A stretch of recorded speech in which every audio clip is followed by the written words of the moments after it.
These large Talon grips seem to work great.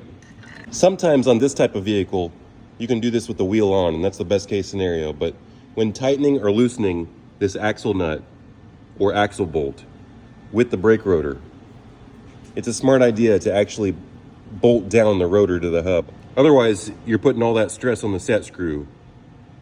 It seems to be all right most of the time, but if you have an extra minute, grab yourself something like this. It fits on the top of the cone. I'm just gonna lightly bolt this into the top of the rotor.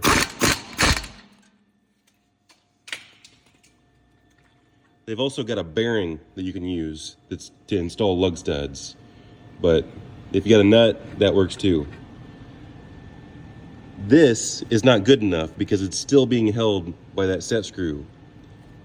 That bolt is not going to touch that rotor. That set screw keeps everything centered. You see how much room there is? That lip around the threads?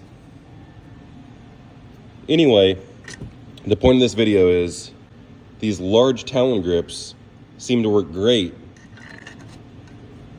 for wedging the rotor against the brake caliper bridge.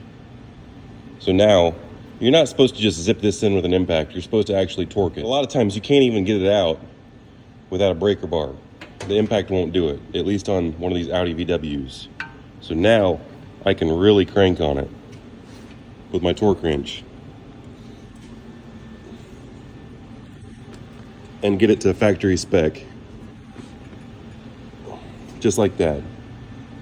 Maybe a little more, but the point is, these seem to hold it really well. And does your Snap-on dealer warranty for grips that slide around?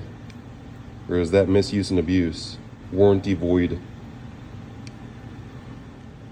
You're doing it wrong. You could be damaging the cone surface, the taper surface.